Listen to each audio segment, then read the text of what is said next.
All right, here we are again talking about some external ballistics. And in our last video, we were starting to introduce you to real basic external ballistics and the primary forces that act upon a projectile in motion that affect the flight path. And that totally determines what the shape of your trajectory is going to be like.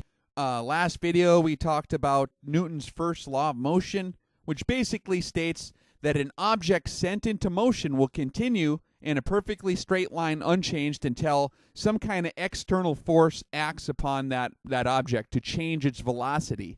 And if you remember from the last video, we did clarify the definition of velocity as being both direction and speed. So if you change the direction of a projectile, that's a change in its velocity as well. So we talked about some basic physics in the last video. And the main thing I wanted to communicate in the last one was that it takes external factors to change velocities. And we discussed how both gravity and friction from the atmosphere are the primary means in which a trajectory gets its shape. The parabolic arc we looked at in the last video. So in this video, we're going to talk about changes in temperature and how they affect the trajectory of a bullet. Now, there's a lot of folks out there who have been kind of curious and asking about how far do you really need to be before you have to start worrying about temperature changes or humidity? Does a guy really need to start keeping track of ammunition temperature? Do you really have to go through and get an infrared thermometer? And some of these other items we talked about in peripheral equipment selection. And those are all valid questions. So in this video, I'm going to give you a real good idea of how much something as simple as a temperature change, even a small temperature change, can affect the flight path of a bullet. So we're going to go through kind of a real-world scenario here, because that's what this video series is all about, and we're going to look at the effects of temperature on the flight path of our bullet. And in this case, we're going to use the same card we used last time that we introduced. We're going to be looking at just a real generic long-range load that's real popular, the .308 Winchester with the 168 grain MatchKing bullet. And we're also going to examine some of the things that the U.S. Army Field Manual goes through, the 23-10, and how they correct for temperature changes. And we're going to examine the effectiveness of that system as well. So let's look at our card here again. And the way these cards work, if you missed the last video or you forgot, is basically they're set up to you look at the range. Like, let's say you got an animal standing at 700 meters and you need to take a shot. You just look over at your elevation setting. That would give you a firing solution of 25.9 minutes of angle. So that's what you would index onto your optic. You'd turn your elevation knob to 25.9 minutes, and now your elevation is corrected for. You'd hold exactly right on the center of where you want to hit, and after you do your windage and your traverse adjustments, your point of impact should be right where you want to go. That's the idea of having a range card. Now, the problem is that these range cards are all calibrated for so-called standard conditions, which in the last video I sort of explained that I don't really believe there is any such thing in the real world as standard conditions, because in real life the conditions are constantly changing. You're going to have significant changes in temperature, in pressure, in humidity, and all kinds of other factors, just even in one day, that'll throw you off by quite a bit. So that's the major limitation to just simply having one card that's set for standard conditions, even if those conditions are the ones that you established. Let's say that this guy who made this .308 card actually went through the trouble and went to the shooting range, and instead of just trusting a ballistics computer system or whatever, or a ballistic calculator, he actually confirmed all his zeros at these different ranges. You got to keep in mind that those were confirmed under a certain set of atmospheric conditions. So let's get an idea of how much temperature can affect the flight path of a bullet here. Let's say that this guy who has his .308 Winchester decides to take out his setup and go do some long-range deer hunting. The guy drives out there and he spots this nice big muley buck up on a ridge at 1,000 meters away. So he gets out his ballistics card that he has, and he even confirmed the zeros so he knows where the rifle hits. And he looks up his elevation setting, and it gives him a certain firing solution. He dials in his elevation knob exactly to where It was hitting for him when he's confirmed his zeros, and he's pretty confident because today he's hunting, and it's only 20 degrees warmer than when he actually confirmed his zeros. So only a 20-degree difference, and the humidity is exactly the same. The barometric pressure is dead on to when he zeroed his rifle. So all the other conditions are standard today, and the only thing that's different is the temperature. And it's only 20 degrees warmer, not that much. So he's pretty confident that he can just dial it in there, and he never did really figure out his temperature changes and how much that's going to affect his trajectory. But he's still pretty confident that, it's only 20 degrees. It should hit pretty close. He's going to nail this buck.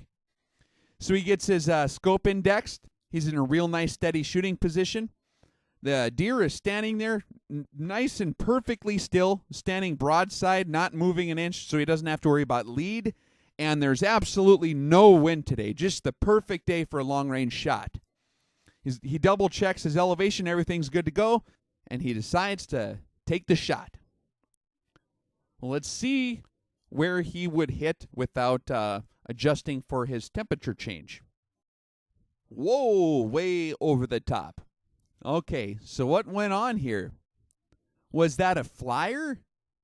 Was it bad ammo? What was the deal? How come he missed so high? That's like 40 inches high or something. That's over a mil. That's quite a significant miss. And most of you hunters are probably already aware that deer don't like having bullets whiz over their heads, so this critter ran away from you. He never got it. He missed a nice buck. So that's how much he would have missed by with his 308, just for not accounting for the 20-degree increase in temperature. That's quite a significant margin of error. And there are two things going on here with the temperature change. One of them is related to external ballistics, and one is related to internal ballistics.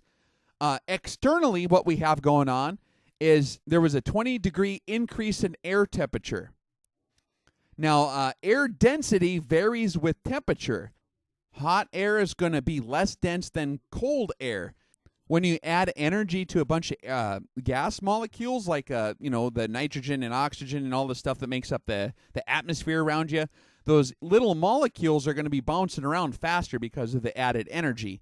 Well, they're going to need more room to be happy bouncing around like that. So your air will expand as it gets hot, which makes it more thin. It's thinner air. It's less dense. So a bullet is going to have a lot easier time cutting through hot air than it would in cold air, because in cold air, the individual gas molecules aren't as excited, so they're going to be basically crammed closer together. And that's why you have hot air balloons, and they rise, is because hot air is less dense than cold air, so they have buoyancy. That's why hot air goes up and cold air goes down. It's a density issue. Cold air weighs more than hot air. So when we're talking external ballistics, that's one of the reasons for a high impact, is your bullet is going to experience less resistance as it travels through thinner air, or hotter air, right? And if it was a lot colder, the air would be more dense, and your bullet would have to really fight its way through that real dense air, so your impact would be lower because it's going to slow down faster. So it's pretty simple physics, really. And but that's not the only thing going on here. That was only really a small portion of that miss. A big part of that miss over the top at 1,000 meters was due to a change in ammunition temperature. And this is something we're going to go over in a lot greater detail when we get into our internal ballistics. But basically, when your ammo is hotter, even by 20 degrees, that's going to significantly increase your muzzle velocity. That's going to have a huge effect on your trajectory. Obviously, if your bullet's exiting faster, it's not going to have the same amount of drop that a slower bullet would have had. So that's going to cause you to miss even higher. And we'll show you by how much in just a minute here. So does a guy have to worry about adjusting for temperature changes and things like that when they're shooting long range? I would definitely say yes. A lot of folks might figure, well, you can take a second shot. If you're shooting at a piece of steel for fun, that might not be such a bad deal. But if you're hunting, or if you're in the military and you're doing this in combat applications, that's not really something you want to do. Most of you hunters even know out there that if you send a bullet whizzing over a live target's head, it's not going to be very comfortable. It's going to start moving around. Then it's going to be exponentially more difficult to actually hit when you got a moving target. And you just don't want to do that. You want to make a nice, clean kill with your first shot. So let's look at what the 23-10 suggests we do for temperature adjustments. And this is FM 23-10. We're looking at section 3-10 under subheading temperature here. And I'm just going to read it straight from the manual, and we'll examine this and see what's going on. The higher the temperature, the less dense the air. That is true. I agree. If the sniper zeroes at 60 degrees Fahrenheit and he fires at 80 degrees, the air is less dense. That's true. The air is less dense at a higher temperature, thereby causing an increase in muzzle velocity and higher point of impact. Now that's incorrect, actually. It's not your air that's less dense that's causing your increase in muzzle velocity. Your increase in muzzle velocity is going to be due to ammunition temperature changes. The less dense air will affect the bullet significantly after it exits the muzzle and is flying down range. But that's not going to have a huge effect on your muzzle velocity. So that part is a little incorrect. And then let's read on here. They suggest that a 20-degree change in temperature equals a 1-minute elevation change in the strike of the bullet. Okay, so according to the 23-10, they suggest that when you have a 20-degree increase in temperature, you simply just come down 1 minute of angle on your dials. So let's say you're shooting at 1,000 meters and you're 50.6 minutes of angle. That's your standard elevation adjustment for that range. And let's say your temperature increased by 20 degrees. What do? Simply just bring it down 1 minute of angle. That's what they're suggesting. So instead of 50.6, you would dial in 49.6. And that should get you on target. So let's take a look at this and examine reality. And we're going to do a reality check here and see if that actually works. And that's actually one of the most common ways that is probably being used for long-range temperature corrections. Is kind of the basic rule of thumb is just for every 20 degrees, you adjust your scope by 1 minute of angle. So let's see how well that would work if we were going to apply that correction. Now this is my reality check here. On the far left, we have the original card we were just looking at, and we have it demarcated in 100-meter increments, and we have our elevation settings. And this is the card, let's say the standard conditions, all these zeros were confirmed at 60 degrees Fahrenheit. So that's actually where the point of impact really was in real life for 60 degrees Fahrenheit air temperature, and the barometric pressure was 29.56 inches of mercury, muzzle velocity 2,600 feet a second, and 0% humidity. Okay? So those are the confirmed points of impact for that particular load in that particular rifle. And in the blue letters there, you can see, according to the 23-10, they have a suggested change of 1 minute per angle, no matter what range you're talking about, for every 20 degrees Fahrenheit. So if you're at 400 meters, their suggested change for a 20-degree Fahrenheit variation from your standard conditions would be 1 minute of angle. So instead of dialing the 9.9 at 400 meters, you would dial in 8.9. You just come down 1 minute. On the middle chart, what we have is the actual points of impact, considering an actual ambient air temperature change of 20 degrees. So this is under an air temperature of 80 degrees. It's not 60 anymore. We raised it by 20 degrees Fahrenheit. So this is how much your point of impact is actually going to change. And this is in minutes of angle again. So you can compare in the red letters there. This has the actual change from standard conditions. So that's basically the change of impact from 80 degrees Fahrenheit to the standard conditions, which were 60 degrees Fahrenheit. And you can look at the 1,000 meters, for example. We'll look at that one. At 80 degrees, your point of impact was 49.1 minutes. And at 60 degrees, your impact was 50.6. And in the red letters, that shows that that was a difference of 1.5 minutes difference just for the temperature change. So this chart in the middle, the 20 degrees Fahrenheit increase in air temperature, that's calibrated simply for an increase in ambient air temperature. That's the surrounding air temperature. That's not accounting for ammunition temperature changes.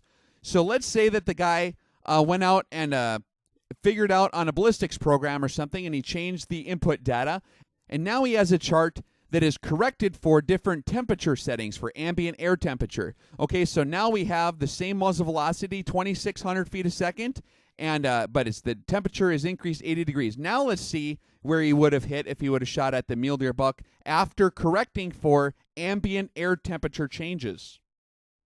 Okay, so the guy takes the shot, and now we're hitting, man, we're still pretty high, aren't we?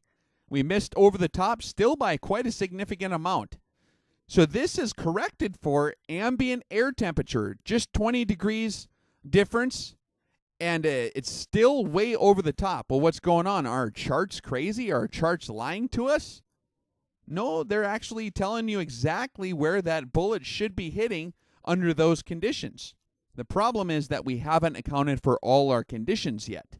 So that's a correction for ambient air temperature. We still haven't corrected for muzzle velocity due to ammunition temperature changes. So we got closer, but we're still no cigar. That we still missed by like over a foot over the back, right?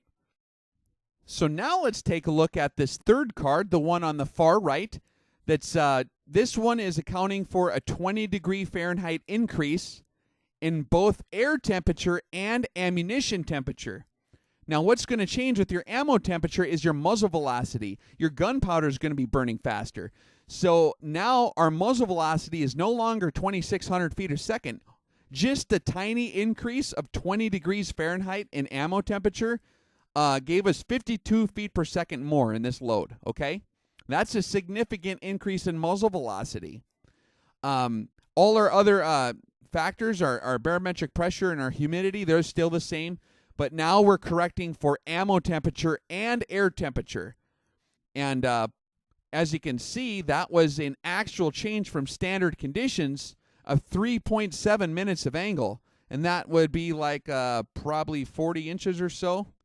Yeah, just maybe a little over 40 inches, 43 inches of actual change. And you can compare that number to the number we got where we're only adjusting for the 20 degree increase in air temperature. So you can see that over here on the air temperature one, we were only 1.5 minutes off from our standard conditions. But when you factor in the ammo temperature changes, that's like a huge amount of the difference. So it's actually over half of the change was due to ammunition temperature, not just air temperature. And that's one of the biggest limitations that you're going to experience if you're going to be using an electronic ballistic calculator out in the field. A lot of guys have been asking about some of the Android programs you can get, or they have them for different cell phones. And like I have the Horus Kestrel ballistic computer, and they'll give you really, really good external ballistics, but they just can't account for internal ballistics very well. And it's very hard to program those computers to account for all your possible changes in internal ballistics, what are going to change your muzzle velocity. And that's going to be having way more of an effect than your air temperature had. So let's go back again and examine the U.S. Army's firing solution for 20 degree change in temperature. They told us that if we adjust by just 1 minute of angle across the board, that would be the proper correction. Well, as you can see, if you compare it to reality, which is on the far right, that shows what our actual change of impact should have been from standard conditions. In the red letters, actual change from standard conditions, that is our actual correction for both air and ammunition temperature. The chart on the far left in the blue, that's what our 23-10 told us. It just said 1 minute of angle, doesn't matter which range. Well, as you can see, it does matter on range significantly. At 100 meters, you don't really need to adjust at all. At 500 meters, you're only adjusting 0.8 minutes of angle, which is a very small amount. And then it's quite a large adjustment at 1,000 meters. And you can also compare the one in the middle if you want to. That would just have been the correction for just the ambient air temperature, which is still significantly different than what the 23-10 was saying. Now, mind you, the 23-10 field manual, the standard loading that the military uses is the M118 round, which is a 173-grain full metal jacket. And although both the Army and the Marines do use the 168-grain Sierra MatchKings now, they've actually been they've been legalized for use in warfare because they're not designed to be an expanding bullet. The hollow point is just for flight dynamics, so it's not meant to be an expanding bullet, really. But the military does use both of those rounds, but even though they are a little bit different, the point of impact is almost the same. They're going to be really, really close. So for our purposes, this illustration is pretty much the same deal. But you can see the 23-10, their solution, and this is a very, very commonly quoted deal, that, just adjust it 1 minute of angle for every 20 degrees difference. That is not correct. That's not going to work for you. And as you may notice, if you're shooting at maybe 599 meters, it will intersect with the actual point of impact. It will be about 1 minute of angle there. But so I'm not sure how they came to that conclusion. Maybe they calibrated that for 600 meters and forgot about the rest. But as you can see from this, here's a picture of where we would have hit if we would have just taken the 23-10's advice and just adjusted 1 minute of angle over our standard conditions, or under our standard conditions. We would have still hit quite a bit high. And so that's not going to work for us. We're going to totally miss the target. That's not going to cut it for us in our application here. So there is a way of adjusting for this effectively to where you can actually get right on the money. And here's what it would look like if we were to have adjusted for your change in muzzle velocity and your change in ambient air temperature. Now, I forgot to point out before, the reason it's hitting kind of to the right there is that's going to be basic spin drift and Coriolis both added together at 1,000 meters for that particular load. Your spin drift is going to be about 11.5 inches for 308 at 1,000 for the most part, and your Coriolis is almost immeasurable, but that's also going to be to the right a little bit. So that wasn't wind or anything. We said that there was zero wind, but your spin drift will throw you off a little bit. But at least vertically, if you would have adjusted for everything as far as your ammo temperature and your air temperature, you would have been right on vertically. So after doing our little reality check here, hopefully we can conclude that there's no one-size-fits-all correction for temperature changes. And obviously this is going to change with different cartridges and different loads. And it's even going to change with different individual rifles, because when we discuss internal ballistics in more detail, we're going to see how there's all kinds of variations in different rifle bores that are going to affect how your muzzle velocity changes under different conditions. So you can't just go and borrow your uncle's temperature correction charts or anything like that. You're going to have to develop these for your individual rifle, tailored to specific loading. And it might seem intimidating right now as we're going through this, like, man, this is going to be confusing. I'm already confused. But it's actually going to be quite simple to use in the field once we get this all figured out. The system we're going to do is going to account for both air temperature and ammunition temperature at the same time. So you don't need to worry about having to do any calculus or trigonometry or any hardcore algebra or anything like that out in the field when we're talking about our corrections for temperature, okay? It's going to be actually pretty user-friendly, and anyone will be able to use them without any kind of problem. I've really streamlined a lot of these different systems and kind of made a real good hybrid that works very well, because, man, I struggled for a long time trying to go off of what I've been told to do and what I've learned to do, and trying to go off of the established systems.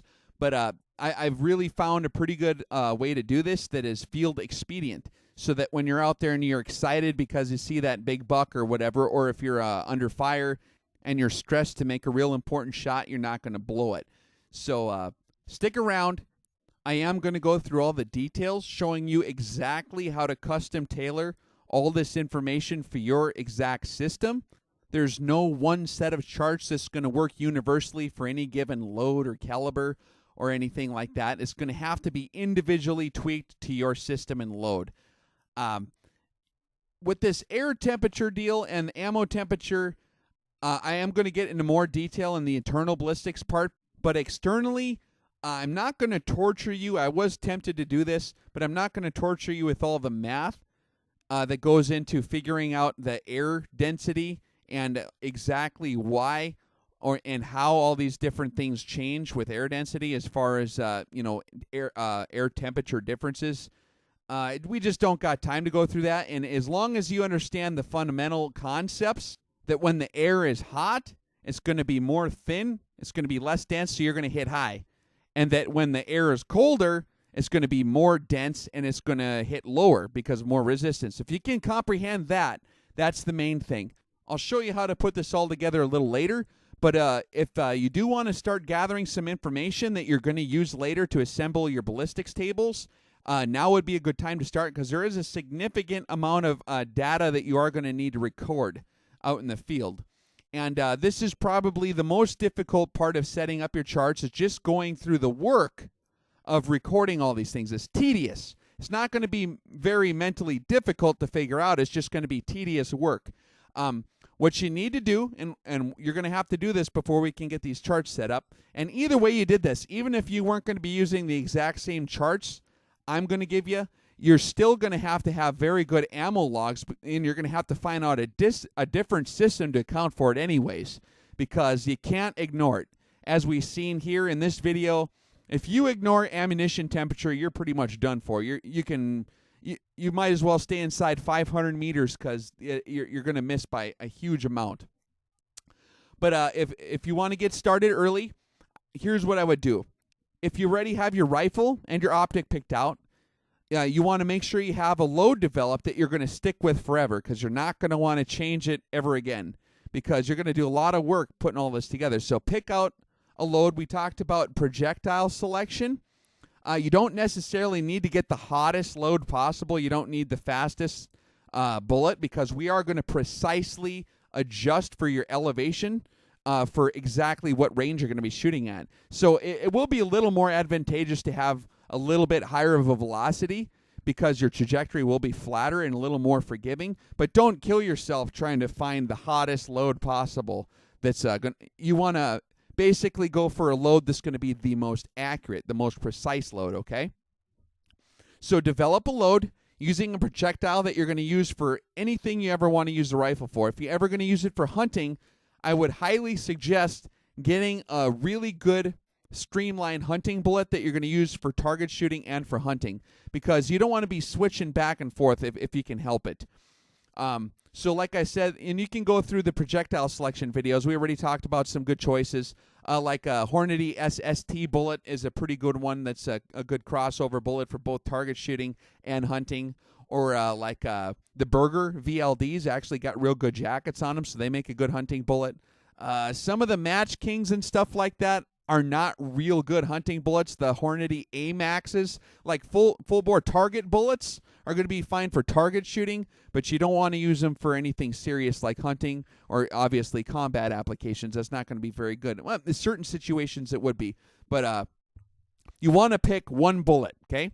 So after you selected your bullet and you've got a load developed that's accurate, you want to start logging your muzzle velocities at different temperatures. And simply you can, I'll show you how to do this in greater detail when we actually get to the how to set up charts. And when I get into advanced internal ballistics, we're going to talk about all the different various things that are going to affect your muzzle velocity. So there's a lot more than just ammo temperature that's going to affect your muzzle velocity. There's going to be a host of factors going into that. Another thing a lot of folks have been asking about is some of these different gunpowder manufacturers advertise powders that are supposed to give you the same muzzle velocities at different temperatures. And we'll get into that in a little more detail later. That kind of sort of works, but there's really a lot more going on than just different burn rate dynamics that affect muzzle velocity. So it might kind of reduce some of the effects if you're using the exact load and barrel that they might have been using when they developed the powders. But there's a lot of different variations that are possibly going on that could throw it off a little bit. So if you want to try one of those powders, you can go ahead and do that, I guess. But you're still going to have to adjust for muzzle velocity due to other factors.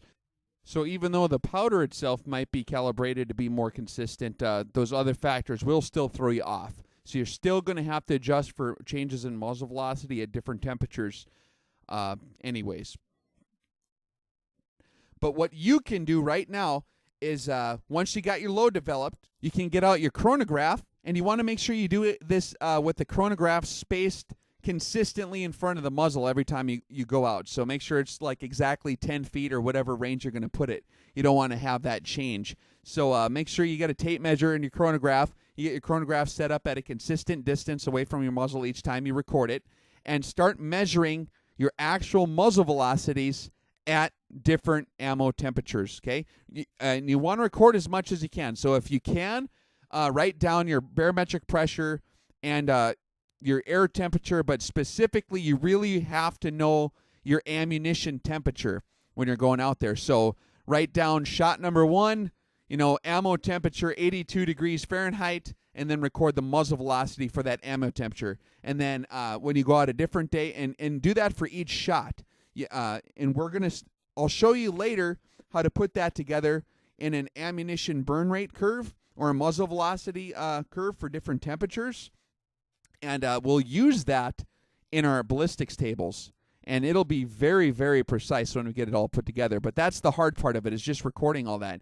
And if you can get a good cross-section of different temperature ranges, if you live in a climate where you got a lot of temperature variation, like up here, I'll get records of my different velocities in the wintertime when it's really cold. I'll go out when it's like 20 below, and I'll record my muzzle velocities at 20 below zero, And then I'll go out when it's 100 degrees, and I'll do everything I can in between. You don't have to worry about doing that in even increments. We're going to interpolate between the numbers, and we're going to graph it out. So we'll get a good line on the graph, and we'll be able to basically make a linear interpolations between the different numbers you will get. But you do need to establish a good range of information. Another thing you want to be aware of, and that you also want to log, that's going to be very important, is the condition of your bore as you're shooting. You want to make sure to record how clean your bore is, and if you got it, you want to record dirty bore and clean bore. So if you're taking a shot and you get a muzzle velocity reading and the bore was just cleaned, you want to mark that down, because that's going to hit way different than a seasoned bore is that's got fouling in it, that's got copper fouling. So make sure to keep track on your muzzle velocity logs, not only your temperature, but also how dirty your bore is, because that's another thing that's going to affect your muzzle velocity quite a bit. And you do want a good cross-section of that as well. So the more information, the more accurate your charts are going to be when we finally build them. So our next video we're going to do is on humidity. And we're going to also go over the 23-10 and their solutions for that. That's one where the 23-10 actually goes completely nuts, and they got it backwards. And so that'll be interesting for you. We'll talk about the effects of humidity on trajectory, and then we're going to go into some other things like barometric pressure is another huge one. So if you don't have your infrared thermometer or your chronograph yet, that's probably the next thing you want to look for if you've already got your rifle and optics picked out. Those are very important pieces of equipment, and we are going to use those. They're actually going to make a huge difference on how good your charts are going to be for shooting. All right, so stick around for the next video. I'll catch you later. On sight. Ready? Ooh.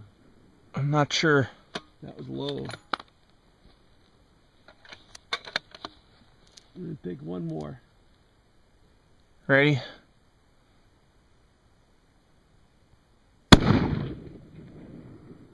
Huh. Hit, I think. Pretty sure. Very interesting. Okay. We need to see what's going on down there. I guess it's essential to keep an eye on the climatic conditions. We were initially zeroed. Our firing solution at 850 was Originally 6.4. Just in the course of the hour we're shooting, due to changes in temperature and pressure, we're now at 7.4. So that's a change of 1 entire mil, which translates to quite a bit down there at 850. So we're hitting now, but got to keep an eye on the weather when you're out here. The guy gets all zeroed in, and just little tiny things change like that, and it totally throws you off. So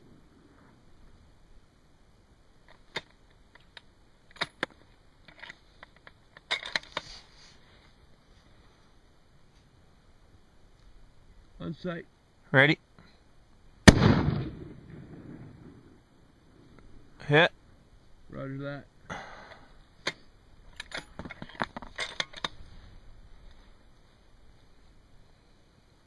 On sight. Ready?